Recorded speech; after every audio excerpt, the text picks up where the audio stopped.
vos como responsable del proyecto Isla Invisible, que ya hicieron 3 ediciones, viajes a las islas del estuario de Bahía Blanca, quería que nos cuentes un poco en qué consiste este proyecto.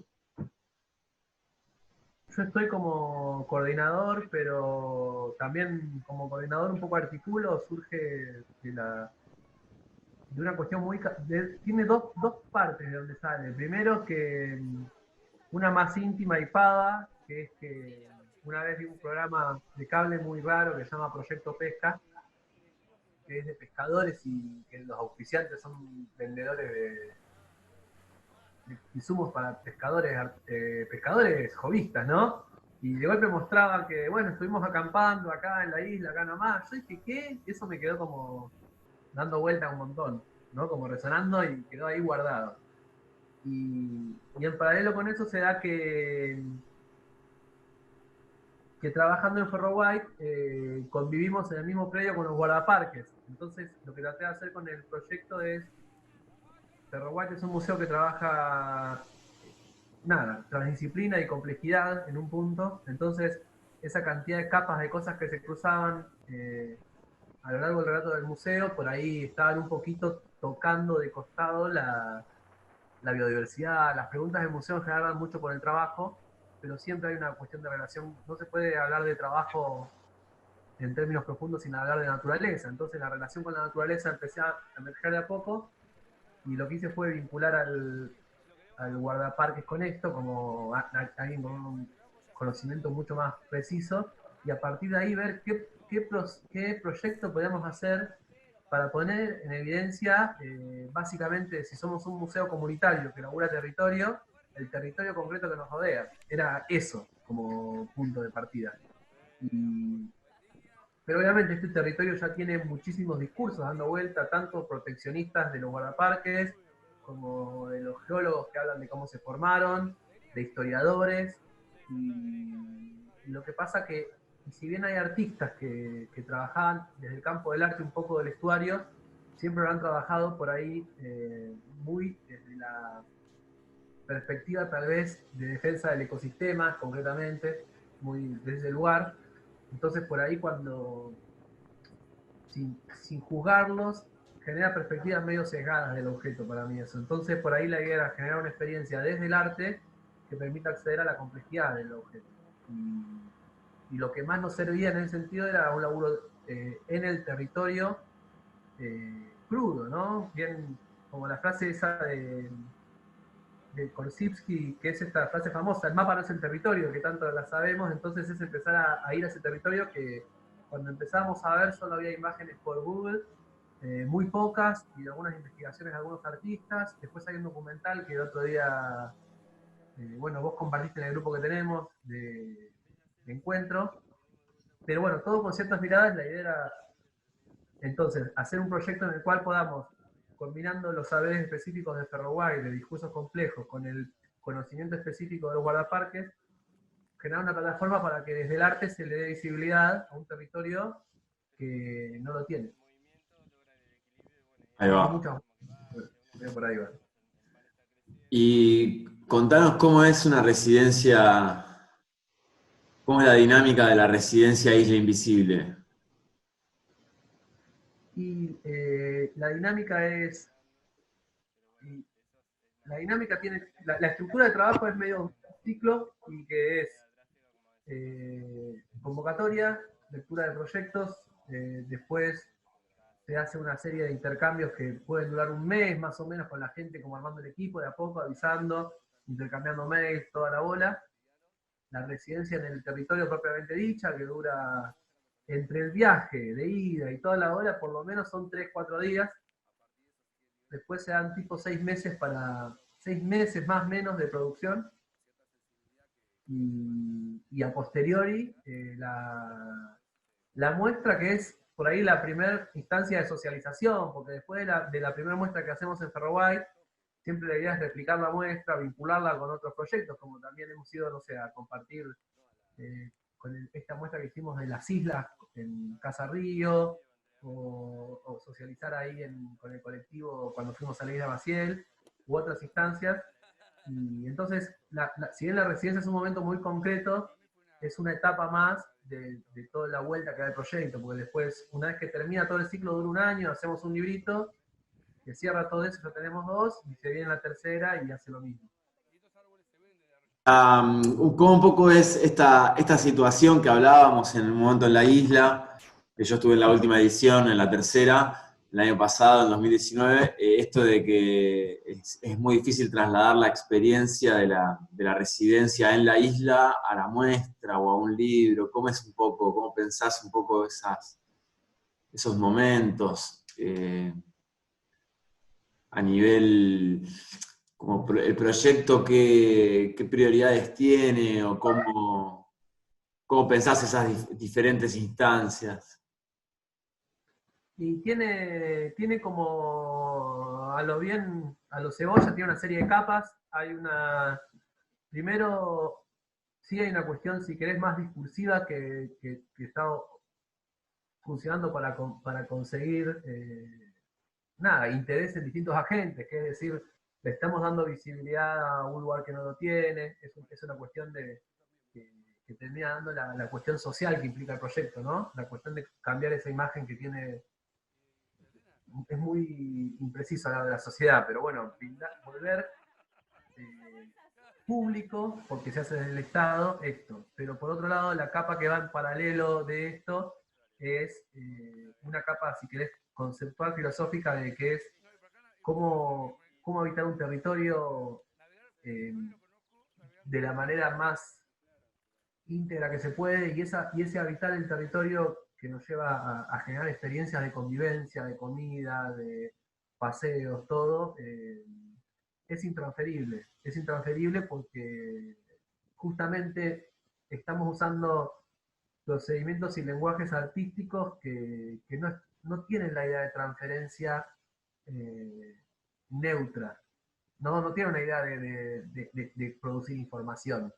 Entonces, decididamente, lo que hacemos, eso me hace acordar un texto que leí en una revista de investigación en arte que se llamaba Tesis sobre las 7 fuerzas del arte de Christopher Menke, y que hablaba de que el arte no es ni conocimiento ni nada, el arte es transmisión de fuerza.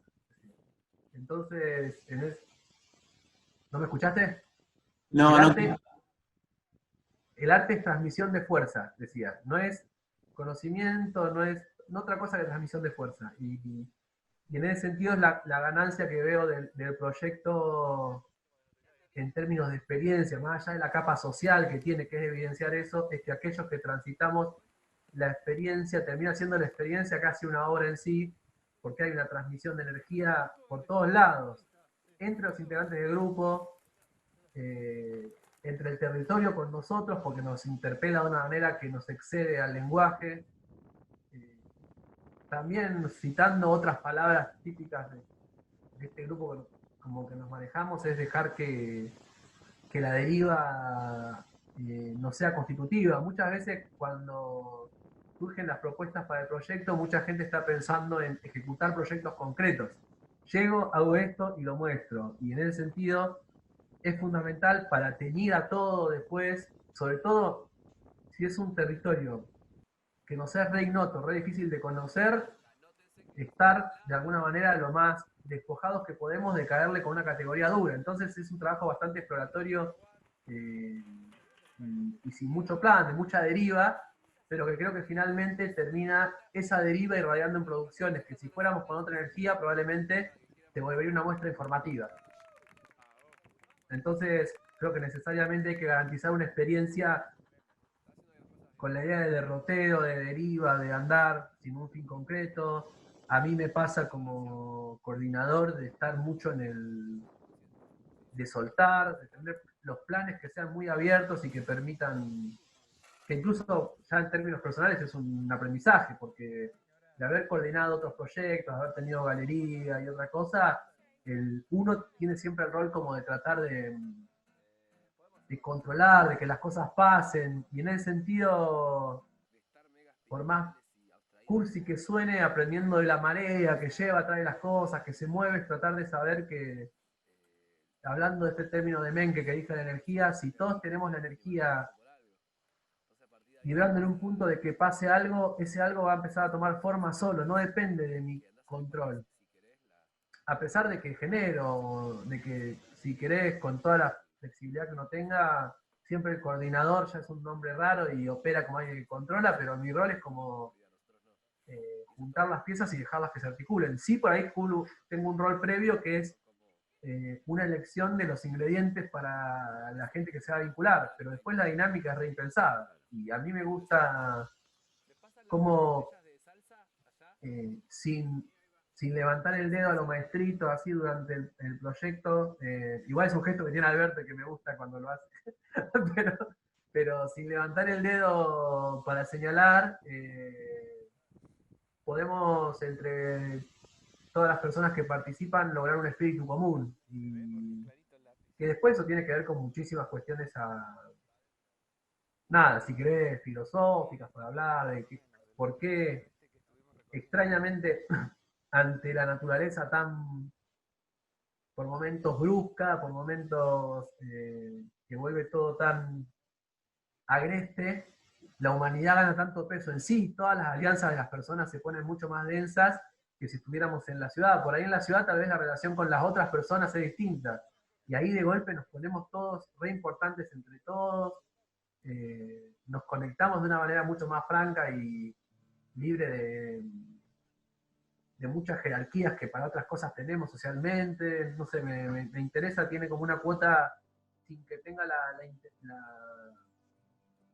intención manifiesta de experimento social todo esto, ¿no? Cómo todos podemos convivir en un lugar, cómo podemos ir a una isla que en un punto una reserva natural que lo es, sin y cómo no achacarle los vicios culturales que tenemos de extractivos, que por ahí son los más normales que tenemos, ¿no? Son algunas cosas que se me cruzan ahí. Y te hago una pregunta, porque por ahí, para el que no sabe, esto de visibilizar el estuario de Bahía Blanca, para el que no conoce la región y todo, podés contar un poco el contexto en el que está el estuario en la ciudad y la visibilidad que tiene o cómo es. Porque a mí me llamó bastante la atención eso, ¿no? También. Sí, hay una particularidad que es muy graciosa.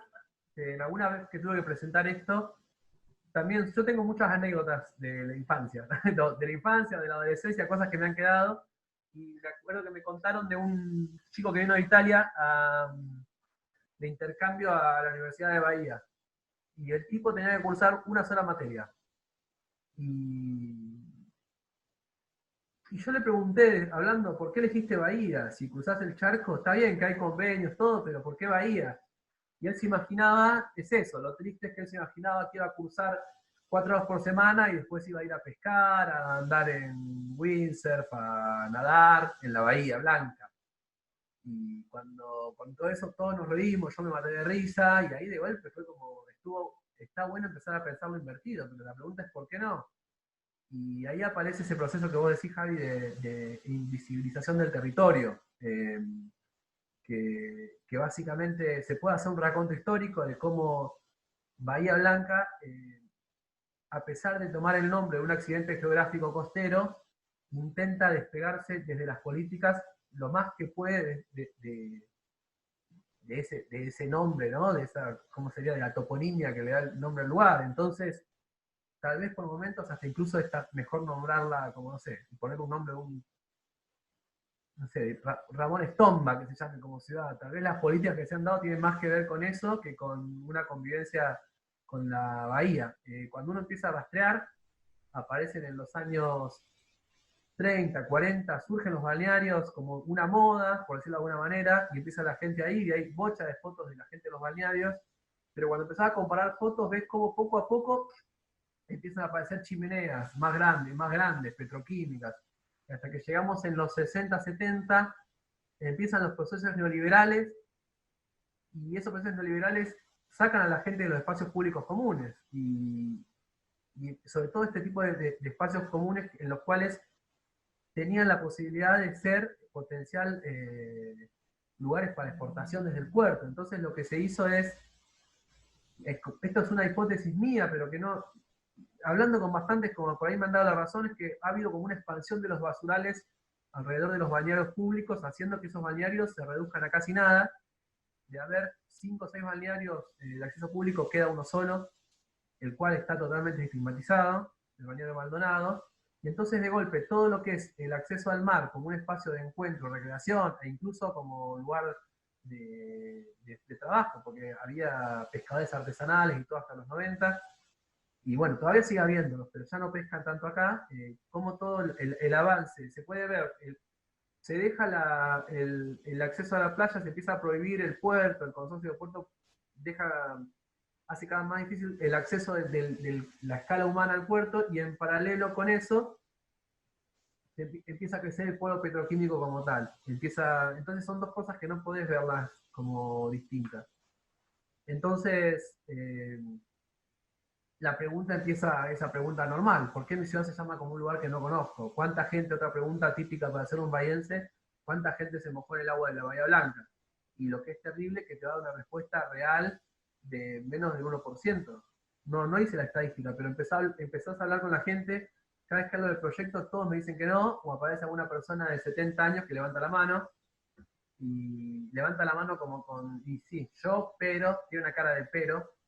Entonces la relación con el ecosistema está rota, y entonces la idea del proyecto es justamente, a diferencia de ver, esto ya es más, yo soy profe de artes visuales, a diferencia de ver, visibilizar tiene que ver con una acción de generar imagen para aquellos que por algún motivo no lo tienen. No es que las islas son invisibles porque uno va y las ve, pero sencillamente hay procesos de invisibilización. Es un proceso que implica una actividad implica una actividad política concreta frente a algo, la visibilidad o invisibilidad, que es muy distinto a la visión. Entonces las islas se pueden ver, pero han sido invisibilizadas. Y igual, así como este proyecto hace eso, también no puedo dejar de nombrar a un proyecto que a mí me puso esto, con dos referentes que tengo desde el arte grande. Uno es un pintor que se llamaba Horacio Mercanti, que falleció, que él mezclaba la contemplación de los paisajes japoneses con estos colores planos y alguna nube, algo lejano, mezclaba eso con la paleta completa del estuario. Entonces te hacía fondos grises y unas diferencias muy sutiles de grises verdosos, grises anaranjados, y él hacía esas figuras, era su obra, y decía, esto es lo que yo veía ahí. Y por otro lado, hubo todo un movimiento ambiental del cual muchos artistas han quedado trabajando con eso, que es el no al dragado, que fue en el 2011, cuando uno entró en una contradicción muy grande. Yo puntualmente, cuando de golpe empieza a haber en pos de que el país progrese económicamente, se quiere habilitar un puerto en lo que es Cerri, se quiere hacer un nuevo puerto en el cual puedan venir buques regasificadores a meter gas al sistema del Estado, pero eso iba a significar tener que hacer un dragado muy grande en el sector de Cerri, que es el sector donde el estuario está más protegido. Es la parte interna más sensible. Entonces, eso también puso en evidencia el estuario, surgieron muchos ambientalistas. La idea por ahí de Isla Invisible es tratar, yo no quiero ser tan categórico con esto, pero tratar de plantearlo no en términos tan maniqueos, sino desde la complejidad que trata de hacer Ferroguay, que es el museo donde trabajo y desde donde se genera el discurso. Entonces está bien, el no al dragado puso en evidencia tanto el valor cultural como esta gran amenaza que fue los buques regasificadores. Pero bueno, acá la idea es por ahí desnaturalizar buenos y malos, sin dejar de entender que hay políticas concretas que dañan el estuario. No es salir de eso, sino empezar a pensar otro tipo de relaciones, y por ahí es tal vez el discurso artístico la plataforma de mayor libertad para generar ese tipo de instancias de debate a posterior, ¿no? A posterior. Está buenísimo. Che, bueno, sí, sobre todo eso que terminaste diciendo era lo que te quería preguntar como para terminar, esto de por qué esto es una experiencia estética o por qué esto sería una experiencia artística, el ir a estos lugares. No sé, parece como de alguna manera defender el lugar del arte y defender el lugar de estas islas. No sé, ¿cómo ves esa relación? No sé. ¿Qué decís? No, creo, Javi, que es una pregunta por momentos complicada, no porque me incomode en algo así personal, sino porque creo que es tal vez la parte más densa o menos eh, fácil de responder sencillamente a este tipo de procesos que por momentos creo que quedan en la intimidad, pero a mí sí me parece que si algo tiene el proyecto de por qué es valioso es que creo que la palabra territorio da vuelta todo el tiempo y decididamente yo estaba pensando, por ahí lo puso con otra cosa igual, pero así como se dice que el mapa eh, no es el territorio, que es una frase que ya la dije de Korsivsky, también creo que se puede extrapolar la idea de territorio a la idea de cuerpo, ¿no? El cuerpo como territorio. Entonces creo que en ese sentido necesitamos que el cuerpo y territorio no se pierdan como unidad y, y entonces la experiencia concreta de los cuerpos en determinados lugares, eh, mucho se está hablando, incluso es un problema ahora para la educación artística, que yo trabajo de docente en educación artística, que es la importancia, por ejemplo, de los cuerpos en la virtualidad ahora, ¿no? Yo lo exagero, digo, ¿se puede enseñarte por mail? Es muy dura, ¿no? La pregunta es muy dura. Eh, ¿Se puede enseñar a alguien a bailar por mail? Yo lo digo así, como para que entendamos que el cuerpo tal vez está bien, y esto lo puedo discutir con alguien de nuevas tecnologías, todo, puede decir, bla, bla, bla. Podemos hablar con Paula Civil, ahí esta idea del hombre posorgánico, todo lo que querramos hablar. Yo estoy abierto a la discusión, pero me parece que todo lo que estamos haciendo de arte tiene que ver con encuentro, con cuerpos vibrando, y creo que esa idea de cuerpo vibrante es tal vez lo que más buscamos es que un cuerpo vibre, parece rara la frase, ¿no? Pero, y la manera más concreta es tener una experiencia que en un punto me parece que todos la vivimos, vos Javi, todos los que vamos ahí, es un estado rarísimo de ensoñación, rarísimo, es raro, y creo que cuanto más rara permanezca la experiencia, más, eh, más va a imantar a la gente a la curiosidad, ¿no? Me parece, porque después cada uno tiene que tener la suya. Eso yo me acuerdo de Ana Monteiro, que participó, una bailarina investigadora en arte portuguesa que participó de la segunda edición, y ella decía, esto siempre es insuficiente, pero el problema es que a veces ante la insuficiencia uno puede tener proyectos megalómanos y decir entonces no hagamos nada. Y bueno, ante la precariedad, no por eso vamos a dejar de proponer esto que en un punto irradia, hace que otras personas, como tuiteantes amén, que vibren con esto, se pongan tengan su inquietud, y ya con generar esta picazón en la gente y que entiendan también porque a mí un comentario con esto, que muchos me decían, amigos, hagamos un isla invisible en otro lugar, y yo le digo, no hace falta que haya una isla invisible en otro lugar para que pase esto. El tema es encontrar qué cosas te puede dar recuperar el contacto con un territorio que por algún motivo que vos no tengas en claro, eh, no te constituye, pero no lo sabes, sería, ¿no? Porque creo que la hipótesis de esto es que este territorio nos constituye, porque es parte de nuestro cuerpo, si querés, como una especie de cuerpo expandido. Entonces, ¿por qué ese cuerpo expandido? ¿Qué nos pasa cuando nos expandemos ese cuerpo que lo cotidiano nos permite? Y bueno, no sé si es que me parece que me fui de mambo, No, pero no, me parece que está buenísimo. Si el arte nos permite expandir lo cotidiano hacia otros lugares, me parece que está bueno. Che, Agus, escúchame. Bueno, esta es una charla en el marco del Centro de Investigaciones Ribereñas. Estamos empezando a hacer este archivo sobre imaginarios de ríos, de islas, de costas, de orillas, que creo que, bueno, también es algo a lo cual tenemos que poner un poco el foco, más en estos momentos donde se empieza a ver que el tratamiento medioambiental del ser humano le juega en contra en todo sentido, ¿no? Hay que empezar a tomar más en serio todo esto. Bueno, esta charla después se publicará y ya después tendremos un encuentro con los cuerpos vibrantes, como digo, real. donde podremos seguir pensando juntos y juntas todas estas cosas. Así que te agradezco un montón, Che, por la charla. No, por favor, Javi, gracias por hacerme un poco, también pensar un poco en las preguntas.